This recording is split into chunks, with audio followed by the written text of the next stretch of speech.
Welcome to Rider Nation Station, presented by American Manufacturing Solutions, your total logistics partner, investing in Rider Nation Station and St. Mary's, Ohio, and to our other fine sponsors.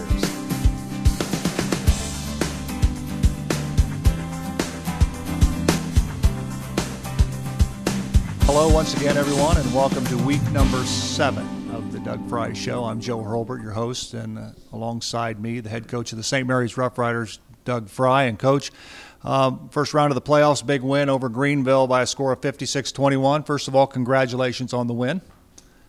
Thank you. I appreciate that, Joe. And I thought our kids came out and took care of business in the first half. Obviously, Greenville has struggled this year and had a difficult season, and we're going to have to continue to improve if we want to keep playing. Absolutely. Well, let's take a look at some of the teams around the Western Buckeye League that were in playoffs last week. First of all, in Division 5, the Bath Wildcats defeat the Swanton Bulldogs by a score of 37-0. In Division 3, Region 10, Defiance gets their first win of the year over Bay Village by a score of 27-10. Not only did they get their first win, obviously the offense come to play. They put up 27 points. That was great to see and great for the Western Buckeye League. Absolutely. And in the Division 3 Region 12 was where your Rough Riders are in. Of course, St. Mary's defeats Greenville 56-21. And we'll talk a little bit about that ball game and show you some video highlights of that win in just a moment. But Monroe defeats Elida by a score of 27-10. And unfortunately, in the first round of the playoff, you hate to see it, but two Western Buckeye Leagues paired up. Wapak comes away with a 15-0 win over Shawnee. Dayton Carroll defeats Salina 42-29. So as far as any, do you know, in talking to some of the coaches, like, for example, Elida and Shawnee, are they going to continue on? Are they going to schedule, or could they schedule each other? Well, they could. Elida is, I believe, playing Buckeye Valley this week, and they're going to continue to play. We were supposed to play Elida's JV team, but they're going to play Buckeye Valley instead. So it's kind of been a scramble right now, finding games and finding JV and freshman games, too, is also the scramble. I'm not 100% sure about Lima Shawnee, even though I did see on their school site that they had Bass scheduled on the 30th, which is the end of the month. So there's an effort for most teams to play 10 games is what they're doing now. I did speak to Lima Senior, and one of their coaches trying to pick up a JV game, and they've decided not to play after this week. So, you know, it's up to the individual school. Right. Well, we're going to take a quick break. We're going to come back with more on the Doug Frye Show right after this.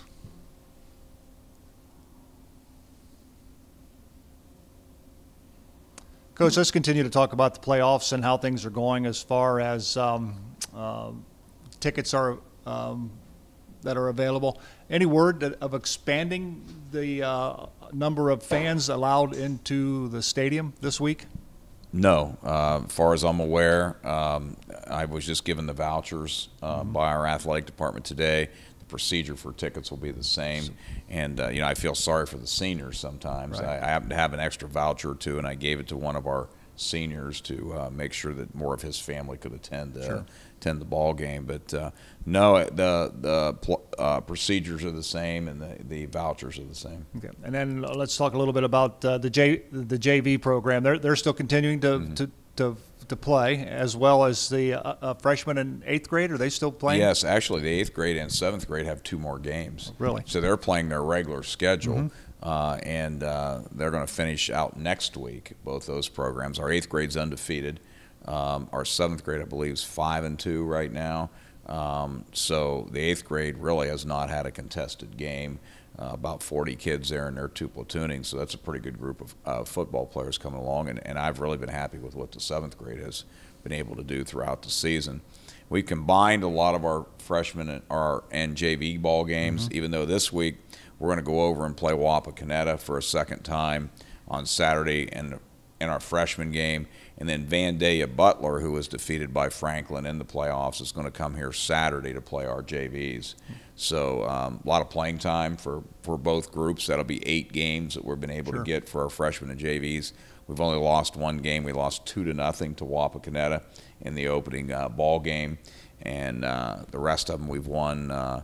We beat Lima Central Catholic in a close game last Saturday. So those groups have got a lot of playing time. So I'm real happy with the amount of time all of our levels of our program have been able to get. Are we soon looking forward to possibly getting into the weight room after the season ends, or are we still at doing the COVID? Well, yeah, our weight room has been outside. We're going to make a change, and I'm really excited about this. We're going to move our weight room out here to the field and separate our football kids away from the other students. We're taking a storage area and cleaning it out here, which gives our kids more space. There's 12 showers out here. We don't, when they come in after weightlifting in the morning, we don't want to take the chance in the school, and we're going to do that. We're going to put all the weight room together out here with just our own sweat from our players and coaches, and donated money. We're raising some money. So as I speak right here, some of our football parents are running the 50-50 at the Queen of Hearts this week, which is going to be used for the weight room out here. Nice. And we're going to kind of scrap the plans of our field house building, which was going to be way down the road, and use donated money to create a weight room area out here and allow our other sports to have more time in the weight room in the school and keep everybody separated away. Absolutely. So we're real excited about it because it kind of puts everything in one area for us right here. Sure. And will allow us to keep smaller groups and keep everybody hopefully healthier throughout the wintertime. Yeah, sounds like a great plan. Yes. Well, we're going to take a quick break. We're going to come back and take a look at some highlights of St. Mary's 56-21 win over Greenville last Friday night here at Grand Lake Health System Field. We'll do that and more as the Doug Frye Show continues on Rider Nation Station right after this. American Manufacturing Solutions is proud to invest in St. Mary's and proud to sponsor Rough Rider football. Think AMS, think logistics, done right. AMS is your complete supply chain solutions provider. Have electrical service needs? AMS can take care of that too. Call us at 419-300-1007 or visit us at AmericanMFGSolutions.com. All righty, we welcome you back to the Doug Frye Show. Joe Hurlbert, your host, along with head coach Doug Frye. Coach, big win, as we talked about earlier, as we went on the air. 56-21 over Greenville. I got a question I want to ask right off the top. And we knew it in the press box, but were you aware that Gavin Reineke was 15 yards of the single game passing record?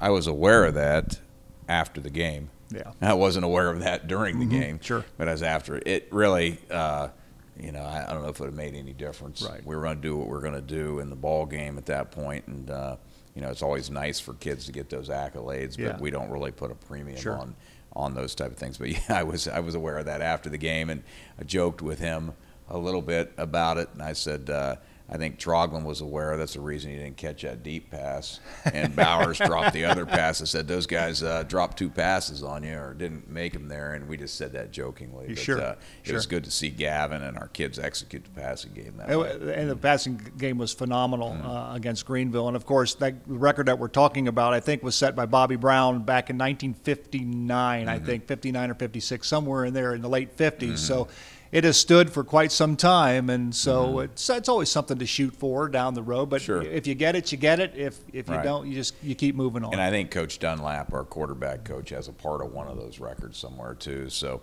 I also joked there that I didn't want Coach Dunlap to lose any of his records down the road. Exactly. So we joked about it. Exactly. Well, we're going to take a look at the offense first, and of course, Aiden Hinkle continues to improve each and every week. He's just a big fullback, just 6 foot, 225 pounds. He's a sophomore. So this first play is Aiden, and he just a brute. Yeah, he runs hard here, and I like how he slides and keeps moving right there, and I really believe that we're now with Aiden missing 2 days. He's now really coming around in the last week or two. And this next play is it's a nice screen pass to Aiden Hinkle. Not only can he run, but he can catch the football, and not only that, we've seen him on defense as well. Yeah, he's a very athletic young man, and again, he's still just a sophomore, so he's a young man that I think you're going to continue to see improvement out of. He just steps out of a couple of tackles. Even though we did give him some guff for getting caught right there. Oh, so, you talk about guff. You talk about guff. I'm going to talk about one here in just a little bit.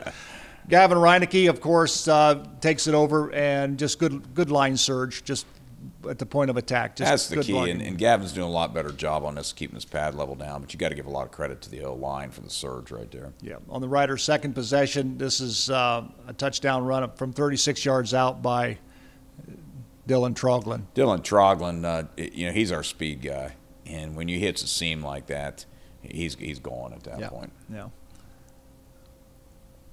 And I don't think anybody touched him, to be honest with you. Mm-hmm.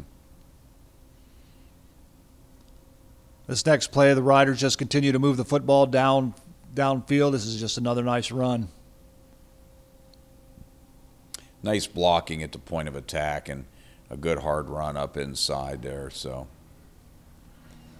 this is our JVs here, by the way. Yep. Good run by one of our JV kids. Yep. I was trying to recognize that number. I think it was Gardner. That was actually Jace Schaefer.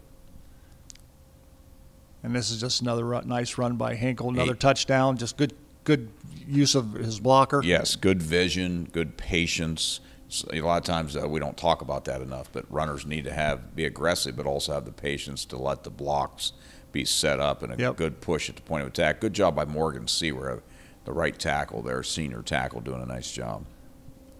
And this here is Ross Henshin, and it's good to see Ross back into the lineup. Again, he gives the Rough Riders a little different look from the fullback position. I think he's a little quicker to the hole and maybe just a wee bit faster than Aiden, but they complement each other very well. He has that low center of gravity. You guys that used to watch the NFL when Barry Sanders ran, he just sets down in there and has a way of being shifty in there and hard to find, really, on the inside. So they're two different styles of runners. It was just a nice run by Ross. I'm not going to call him Barry Sanders yet, but he does have that low center of gravity in there. So. Yeah. And this play right here, you talk about the guff that I'm going to give. I had Tanner Howell in the end zone. Mm-hmm. I had him in the end zone, and unfortunately he was caught from behind. Yeah, I'll give Tanner a little bit of a break here on this. Tanner, who's been nursing an injury for a couple weeks, doesn't quite have that speed back yet, but you weren't the only one that gave him a little bit of guff. Yeah. And this is just this is one play later. This is a nice pass from Reineke to Troglin for another Rider score. Yes, nice setup, and Gavin just continues to get better and better, and that's nice to see that. So this next pass is to Brandon Bowers. Absolutely, and two juniors right there hooking up on that pass, and well done. And then this here drew a lot of oohs from the crowd on Friday night. This is a nice run by Ethan, but more impressive was the stiff arm he laid on. Yeah, that's on old that. School right there. Yes, and, it yeah, is. That's an old school way of doing things. So the next time those two meet, I think Ethan would win that battle again. Yeah, it seems like it. Yeah. This is a nice touchdown pass from Reineke to Tanner Howell. Of course, he made up for it from getting caught from behind. But yeah. Tanner's definitely a football player, that's for sure. You can ask him to do something, he does it. Yeah, nice stiff arm there. And then Ryan Meyer. Absolutely. Ryan Meyer, big tight end right there. We've been emphasizing. And, again, I give Ryan a lot of credit, Gavin Reineke, but also our coaches, Coach Dunlap, who has a different job schedule, works at Crown, comes in late into practice, and spends time with these guys working on the extra passing game things, and you can see it paying off. And a lot of times people don't understand that when the coaches that are up in the booth, in the box, they see things like this. They'll more or less communicate to you that, hey, let's give this a shot. It might be open. Absolutely, and we've got three guys there, including a fourth with an O-line coach, and Derek Dunlap, Bo, and Kobe Frye that are in charge of that, looking for those things. And of course, I can see that on the field too. So. Right. And this is just another nice pass. Like I said, the passing game just clicked on Friday night. Yeah, we wanted to work on that a little bit and get some live action there. And these are things. There's some of these things that we've been working with Gavin to see all season. And he's starting to grow up and see that now. Yeah, Gavin was 8 of 11 for 168 yards. His longest pass was 46 yards. He had 3 touchdowns and no interceptions. And when it was all said and done, he come out with a QB rating of 291.02. And that'll win you a lot of ball games when your quarterback plays like that. And we'll probably come out and spread this week is what I see. Yeah. We're going to open it all up and probably not run the ball at all. So. And this is a nice run by Dylan Troglin, and he's going to take it to the house. Yeah, just well set up and well blocked at the point of attack. Good run by Dylan. And this final play we've got here on the offense is just a quarterback sneak by one of your younger kids. Yes, Jaden Lotz in there, sophomore quarterback. And let me see that again if I could, because a lot of young guys in there. Good push by the O-line right there. A lot of sophomores in at this point of the ball game. Jaden gets himself a touchdown. On the defensive side of the football, I'll tell you, the Riders' defense dominated in the first half. I think somewhere around, if my memory serves me correctly, somewhere maybe Greenville had maybe 3 or 4 first downs in the entire first half. They finished with 13 for the game and 249 yards of total offense. But the defense continues to play extremely well, and here they cause a fumble on the first play. Absolutely. And with this defense, the two guys that we probably don't talk about enough are Hunter Foltz and Trace Mabry in the middle. Those are 2-year starters at both those down D tackles, and they anchor the inside of our defense. And I think Trace comes up with a fumble recovery there. Aiden Eigenbrod continues to play well, gives you good run support here on the corner as he comes up and makes a nice play. Aiden's a testament. If you're part of this program, you'll come and you'll work and you'll be coachable. He's a young man that had never played football until his sophomore year, and has been with us. And you just see him fundamentally. That's a great fundamental tackle he makes right there. And again, he's a testament to just coming and working and being coachable and doing the little things well, and you'll become a football player. Absolutely. And Brandon Paul deflects another pass. Now against Sliney, he deflected a couple. So he does a good job reading the eyes of the quarterback. He does, and he's not the tallest guy in the world by any means. And but he just looks at scout tape, sees the little things, and times that up extremely well. Here, the Rough Rider defense gets a takeaway. That's always good to put a plus on your side of the ledger. Absolutely. Good pressure by Paul again. He's having a very good year for us, Brandon Paul. And on this next play, look at all the blue jerseys. I think Friday night, I counted 9 that are gathered in. Well, our point of emphasis on defense is to get to the ball. And I thought early in the season we weren't doing a great job of that, and I started re-emphasizing that about a month ago. And that's a good job by our defensive kids, good job by our defensive staff. I'll just tell a side note that back when we were watching films when Skip was there, if you weren't in the picture, you got a negative on the play. You had to be in the picture to get a plus. We talked about the scoring and the grading a couple weeks back. We have a saying, the eye in the sky don't lie, so you better be in that picture or we're going to find a way to get you in shape enough to get in the picture is what we're going to basically do. So. Exactly. I think the Rider D played well against the run all night. Here again, they just stuffed the Greenville running back and just for no gain. So. And we gave up some points with our young kids, but we weren't concerned about that. We wanted to get those young guys on the field at the end and get them under the Friday night lights. Yeah, exactly. And there's nothing more valuable than experience. Absolutely. Here's just another nice play by the defense. Just great pursuit all around. Yeah, zone read by the quarterback's a big thing anymore, and I think that's Troglin coming up there first and a whole host of guys getting in on the play. And Ty Keel, who has really stepped up in the last couple of weeks. We haven't heard a lot of him throughout the year, but in the last couple of weeks has stepped up at the corner. And I think here's a nice play by him. First-year football player, by the way, that just came back to the program and is making plays. Now we'd like to see that picked off. We talk about guff. We gave him some guff for dropping that right there. So, yeah. He'll get that done down the road. Absolutely. And this is Brandon Bowers on the corner, I believe, makes a nice play. Brandon was a kicker only last year. We've got back in and we're playing him as a regular split end and DB now, and that's well done, well taught, good fundamental tackle. And right now you're with the lead as such, you're starting to filter some of your young kids in, and they did an outstanding job as well. But again, we talk about the experience on Friday night playing. It's Sailor, King is invaluable. Absolutely. Sailor, King in the middle right there, Headley. Braden Sullivan, a bunch of sophomores in there that you're going to see a lot of next year with these kids, and the Sharp boys, Caden and Keegan Sharp, and just a lot of young guys doing a nice job. Yep. And there's another stop by the defense as well. Good job by the interior of our defense, and a lot of guys running to the ball, and good to see. And this final play that we'll see is just good pressure on the Greenville quarterback.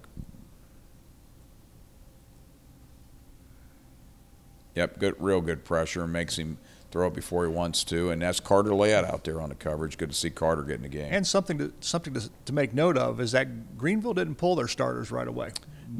So this young group of kids played against the Greenville starters. And every time you change levels, and Joe, you know this from your experience as a player, every time you go up a level, the speed of the game is a lot quicker, and that's what you hear from in every sport. It takes a while to adjust to that, and it's good to see our kids work against good people. Absolutely. And then, of course, we always want to talk about the special team. This is just a nice kickoff return. This was a kickoff to open the game. Good job by Aiden Eganbrew to scooping this and just directly hitting it up in there. And our goal is to get good field position. He helps us out a lot right there. And your kickoff team, they got a lot of work in on Friday night. So this is just good coverage by the special teams kickoff team. Yeah, we had some good coverage, and we had a second kicker come in and kick for us a little bit too. So we have a real battle with that's Gieske downfield and Henson on that, and got a battle for the kicking job. And then this is a nice punt return by Tanner Howell. I think he catches this one over the shoulder. I'm sure that's probably not how you would prefer him to catch them. We would prefer it not to be done that way. It's like this looks like one of those basketball plays where you say no, yes, and when somebody takes a shot that they shouldn't. So right. And I did coach many years of basketball too. So and then we talked about you use a new kicker. Brandon Bowers is normally your kicker, but Spencer Troglin, and this is what you like to see. Yes, and he caught some wind there with that one, so we'll see if he can continue that. But I thought he stepped in and did an exceptional job Friday night. Yeah. And then here's just outstanding play on a block extra point. We get good penetration all the way across, and well done by our unit right there. And those are young kids in there too, so it's good to see that aggressiveness out of our young kids. And this here is just a nice return. Gives the Riders good field position, and that's what you ask for of your return team. Just get us some good field position. Absolutely, we scoop it back there and get good surge up front. So well done. I'm not sure who that is, but one of our younger guys that's in there. Man, they run it aggressively. But over and all, when it was all said and done, the dust settled and the smoke cleared. The Rough Riders come away with a 56-21 win, and now we'll face Franklin Monroe Wildcats, a team that they're familiar with. And we'll come back and talk about that when we come back to the Doug Frye Show right after this. For all your sporting good needs, visit Albert Sporting Goods at 121 West Spring Street, serving the St. Mary's community since 1980. Auglaize Equipment Rental is your source for all your equipment needs. Whether you're a contractor or a homeowner with a project, we can help get the job done more efficiently. Check us out at 1900 Salina Road or auglaizeequipmentrental.com or just call 419-394-7883. Auglaize Equipment Rental. Welcome back to the Doug Frye Show. Joe Hurlbert alongside head coach Doug Frye. And Coach, round 2 is before us, and you'll take on the Franklin Monroe Wildcats here at Grand Lake Health System Field. Last year we took them on in the regional quarterfinals, I believe. We come away with a 14-10 win. And if I remember correctly, it was pretty cold down there last year. Well, the older I get, the more I notice that cold when I'm out and about. I never used to notice it that much before. But first of all, we're glad for the community and our kids to get an opportunity to continue to play. Second of all, we get to do that at home again, which is our 5th time of being here, which in this unique season is a great opportunity. And Coach Childers was my assistant when I was the head coach of the South team in the North-South game. And so we've worked together, obviously, in the past and know each other well and have great respect for the program that he runs. They're a complete 2-platoon team this year. Big, athletic, talented, play a quality schedule. So obviously last year's game we were fortunate enough to come out on top. But it was a complete dogfight, tough game. a year ago, and I'm sure this year it'll be the same. Yeah. Well, the Rough Riders are the 8th seed as they seeded to begin this playoff run, and Franklin Monroe is the 9th seed, I believe. And because the Riders are the higher seed, that's the reason why they get another home game. But the Franklin Wildcats come in with a 4-3 record. They defeated Vandalia Butler last week by a score of 14-6. We talked about them. We saw them last year, and of course they had a very talented quarterback. They had some very talented, skilled people in the running back and wide receiver position. How many of those people that you saw last year are back with them this year? Do they return that quarterback this year, or they They do not return. They like, return the running back. Okay. That played in and out of the ball game. Who I believe is a transfer from Middletown, a very quick young man. So they have the ability to make big plays on you at any time. Yeah. And they have the ability to huge offensive line at 250, 260 across the front, and a defense that's given up very few points all season. So, I would say they'd be at the top of the Western Buckeye League, and it'd be one of those games where you're looking at as a championship caliber football game. So that's a quick look at the Franklin Monroe Wildcats. That will come to Grand Lake Health System Field this Friday night. And don't forget, Rider Nation Station will be there to bring it to you. I finally got myself a good agent, and so I get this Friday off, and I believe my colleague Zach Farrell will be paired up with Doug Spencer to bring you all the play-by-play action. So join us for all that this Friday night on Rider Nation Station. We're going to take a break. We're going to come back with a final comment from the coach right after this. Miller Funeral Home has been serving the Rough Rider community in its time of need since the 70s. Our business is a family affair, dedicated to serving families with integrity, dignity, and compassion. Miller Funeral Home, proud to be a supporter of the Rough Rider community. Coach, again, it looks to me like, in my opinion, the Rough Riders are peaking just at the right time. They put 4 quarters of football together for the last 2 ball games, and hopefully that will continue again this week against Franklin Monroe. But pretty much it's going to take 4 quarters of football because they're a good football team. They're an exceptionally good football team, and now it's for real. I mean, it's always for real, but it's really for real now. So you got to do all the little things well now. The special teams are a big factor. The turnover ratio is a big factor in ball games like this, and I've really enjoyed the group of kids that we're working with this year. Since we've come back, we always have little issues, as you do just within a family whenever people are together, but they're a group of kids that have come to work each day and have been enjoyable to be around. And I wouldn't say we're ultra talented, but we got kids that definitely we have enough talent, and our kids work hard and are very coachable. So I think it'll be another exciting ball game, and people want to tune in and watch this one. Absolutely. Sure. And we look forward to bringing it again to you. Again, Friday night, the St. Mary's Rough Riders, round 2 of the OHSAA playoffs in Division III, will be taking on the Franklin Monroe Wildcats. And again, Rider Nation Station will be there to bring you all the play-by-play action. Don't forget to join Zach Farrell and Mark Sisko about an hour before the kickoff on Friday for rules of the game. And again, hope you tune in to watch us bring you the game between the St. Mary's Rough Riders and the Franklin Monroe Wildcats. That's going to do it for another edition of the Doug Frye Show. For head coach Doug Frye, I'm Joe Hurlbert. Until next time, so long, everyone. Auglaize Equipment Rental is your source for all your equipment needs. Whether you're a contractor or a homeowner with a project, we can help get the job done more efficiently. Check us out at 1900 Salina Road or auglaizeequipmentrental.com, or just call 419-394-7883. Auglaize Equipment Rental. American Manufacturing Solutions is proud to invest in St. Mary's and proud to sponsor Rough Rider football. Think AMS, think logistics, done right. AMS is your complete supply chain solutions provider. Have electrical service needs? AMS can take care of that too. Call us at 419-300-1007 or visit us at AmericanMFGSolutions.com. Miller Funeral Home has been serving the Rough Rider community in its time of need since the 70s. Our business is a family affair, dedicated to serving families with integrity, dignity, and compassion. Miller Funeral Home, proud to be a supporter of the Rough Rider community. For all your sporting good needs, visit Albert Sporting Goods at 121 West Spring Street, serving the St. Mary's community since 1980. Thanks for watching another episode of Rider Nation Station. Help us help you by subscribing on YouTube or following us on Facebook.